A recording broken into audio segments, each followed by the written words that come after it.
Assalamu alaikum dear students. Hope so you all are doing well. This is a recapitulation video of biology lecture number 14 for class 10th, and in this video I am going to explain kidney failure, and I will also discuss about treatments of kidney failure.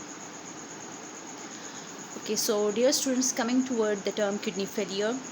Kidney failure is actually a condition in which the nephrons are progressively destroyed and stop functioning. Kidneys are unable to filter the blood properly, and therefore the level of the urea and other harmful waste in the blood increases. Dear student, whenever we use the term failure, failure means unable to perform the function, unable to perform the task. So here the word kidney failure also means that kidneys are unable to perform their task or to perform their function. In our previous topics, we have studied that the function of the kidney is actually to filter the blood, to remove the harmful material from the blood, to remove the nitrogenous waste from the blood is actually the function of the kidney.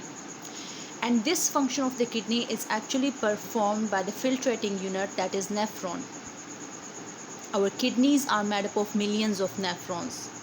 Nephrons are microscopic tubules which makes our kidney, and which is actually the structural and the functional unit of kidney. But when these nephrons get destroyed and they stop functioning, so as a whole the kidney stop functioning, because the kidneys are unable to filter the blood.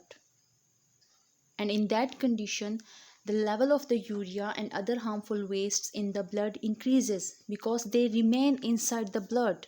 They are not removed by the kidney.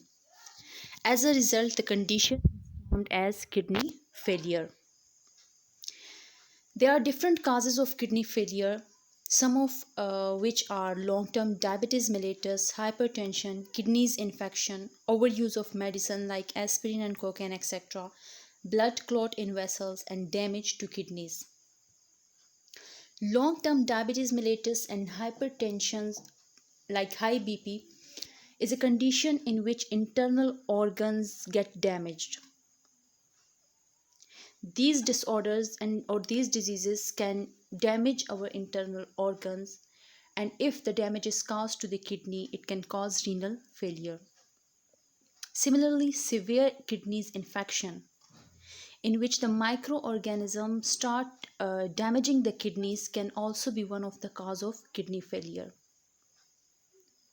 Overuse of medicine, especially analgesic medicine, painkiller medicine. Overuse of such type of medicine like aspirin, cocaine, which are painkiller and normally, very commonly they are used, they can also cause kidney damage. Similarly, blood clot in vessels, in those vessels which supply blood to the kidney. If there is a blockage, if there is a blood clot, or if there is some fatty substances like what normally happens in high level of cholesterol. So if there is a blood clot or there is any other fatty substance in the blood vessel that supply blood to the kidney, there will be a blockage in the blood supply. As a result, the kidney tissues will not get the nourishment and will be unable to perform their function. They will simply die. So as a result, it will cause renal failure or kidney failure.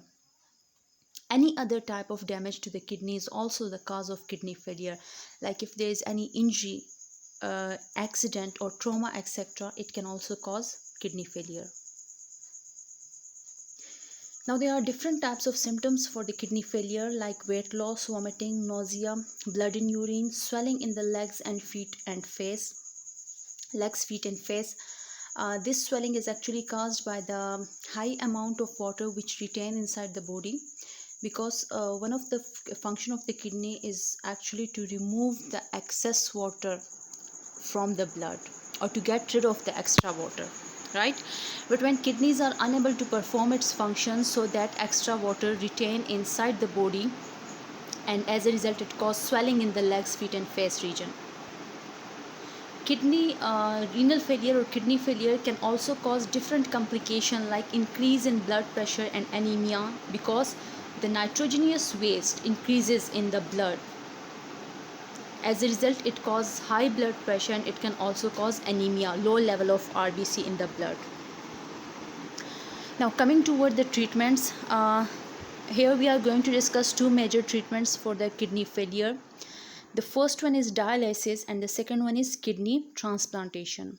Dialysis is a kind of temporary treatment, while the transplantation is somewhat a permanent treatment for the kidney failure. Coming toward the dialysis, simply we can say that dialysis is cleaning of blood artificially. Dear students, as we have discussed that the function of the kidney is actually to filter the blood, to remove the harmful material from the blood, or to remove the nitrogenous waste from the blood.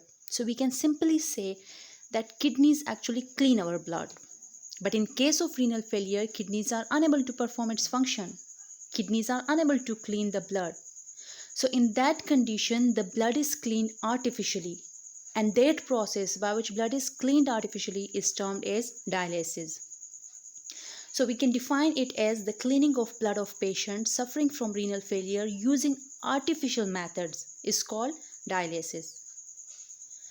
Coming toward the principle of dialysis, dialysis work on the principle of diffusion of solutes and ultrafiltration of fluid across a semi-permeable membrane. Keep in mind, it is the same principle on which our kidneys work. We have studied the structure of the kidney, and we also have studied the nephron and the function that is performed by nephron, the urine formation. In those topics, we have discussed that actually in the nephron, there is a filtrating unit. There is a part that is called glomerulus and Bowman's capsule, in which the blood is filtered out. And that is majorly done by filtration and diffusion. The material that is present in high concentration in blood diffuse out of the blood and are collected into the Bowman's capsule. So in the process of dialysis, the same principle of diffusion and ultrafiltration is used. There is a semi-permeable membrane, a membrane that allows some material to pass through it. And on one side of the semi-permeable membrane, blood is present, while on other side, a fluid is present. That fluid is called dialysate fluid or dialysis fluid. We simply call it dialysis fluid. So, the material that is present in high concentration in blood, especially nitrogenous wastes, etc., and extra water, that will pass through the semi-permeable membrane and will enter into the dialysis fluid. And then it is removed. So as a result, the blood is purified. Let me read out the points for you. Look at point number 2. In dialysis, the blood and a dialysis fluid are kept on opposite side of the membrane. Like on one side of the membrane, blood is present, and on the other side of the membrane, dialysis fluid is present. And keep in mind that the membrane is selectively permeable.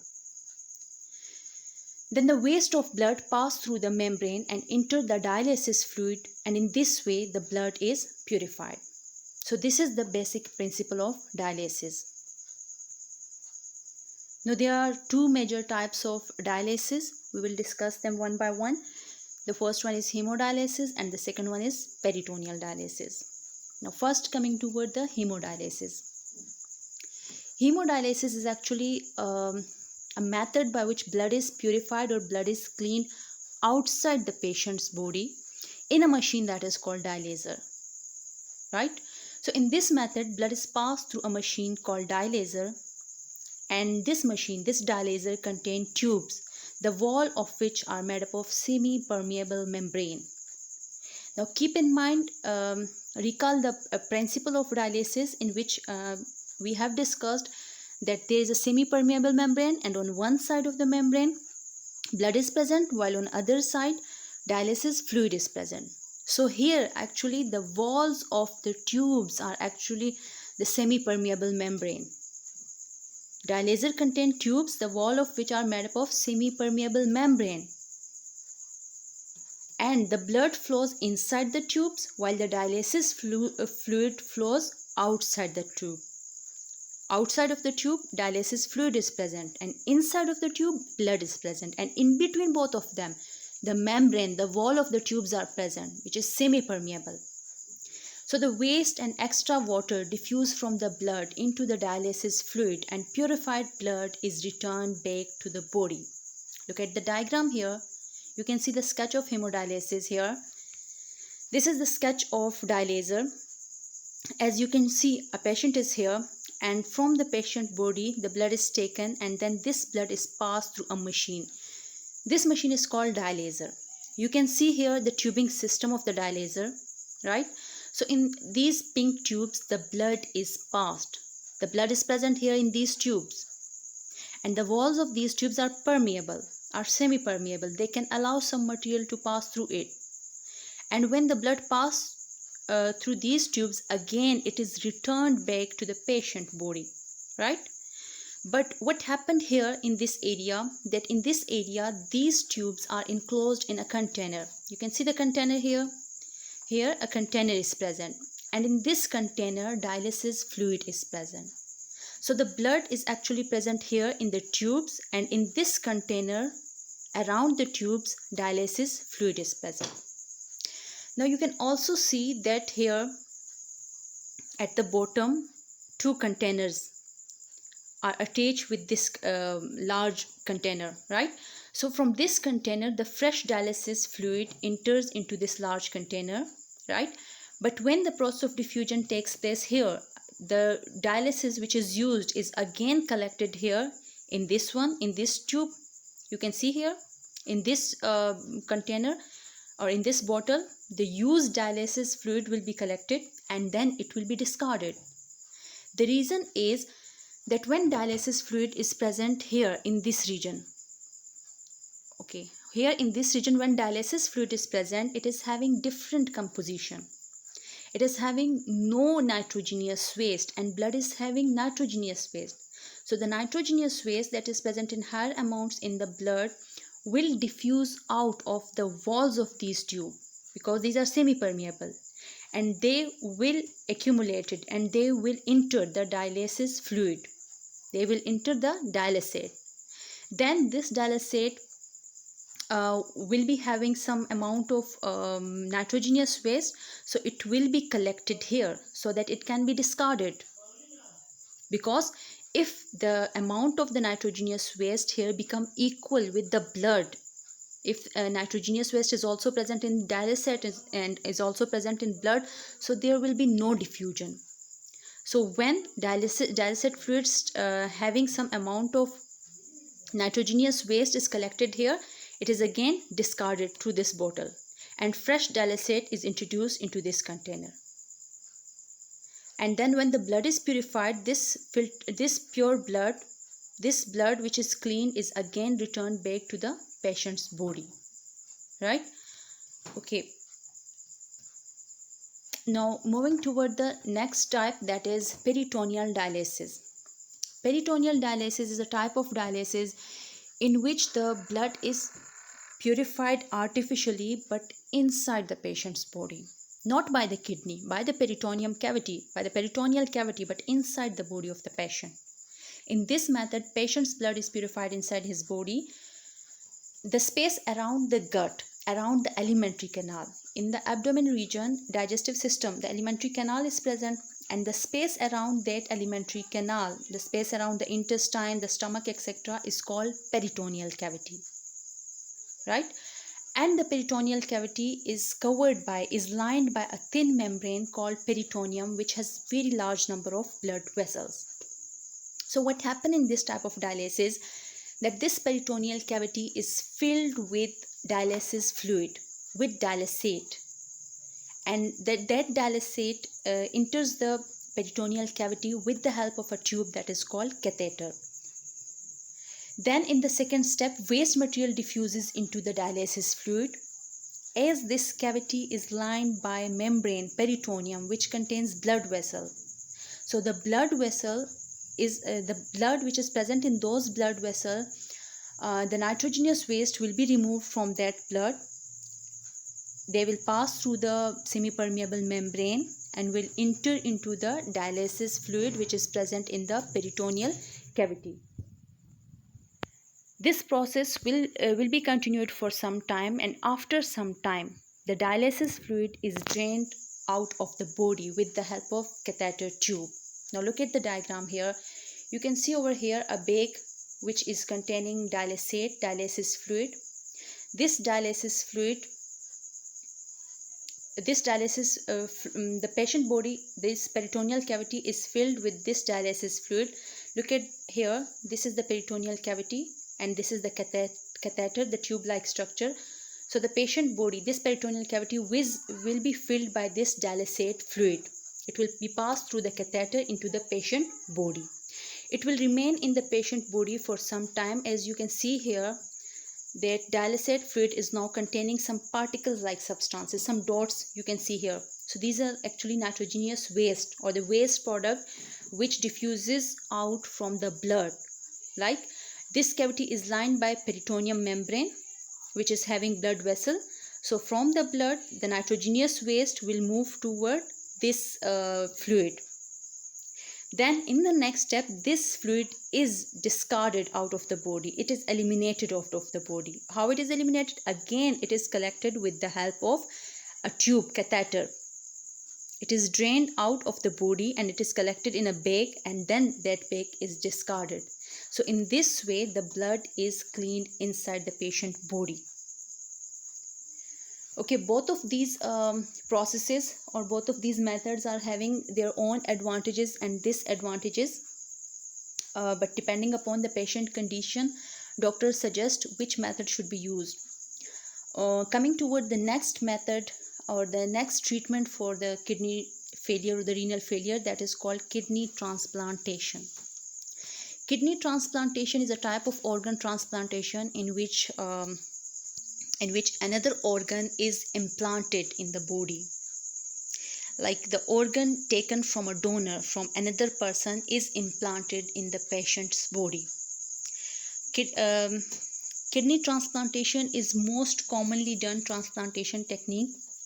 Implantation of kidney from a donor person to a recipient person through surgery is called kidney transplantation. In this process, a surgery is done.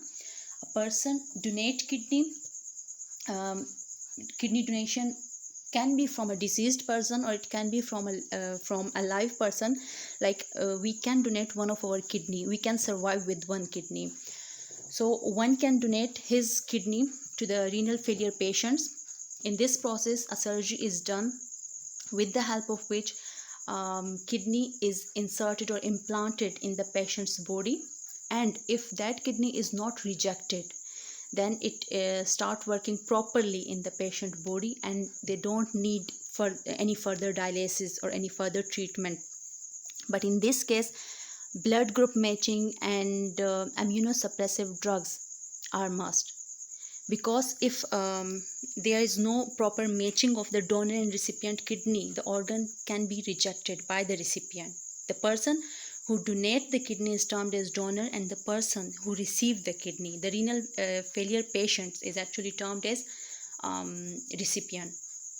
So most of the time the recipient shows, the recipient body or the recipient immune system actually show response against the donor kidney. In that case, immunosuppressive drugs etc. are used, in which the immune system is suppressed so that it cannot reject the organ from the donor body. And this is a permanent treatment, because if this transplantation is successful, then the patient don't need any further dialysis. So this was all about today's topic. Thank you so much. Allah Hafiz.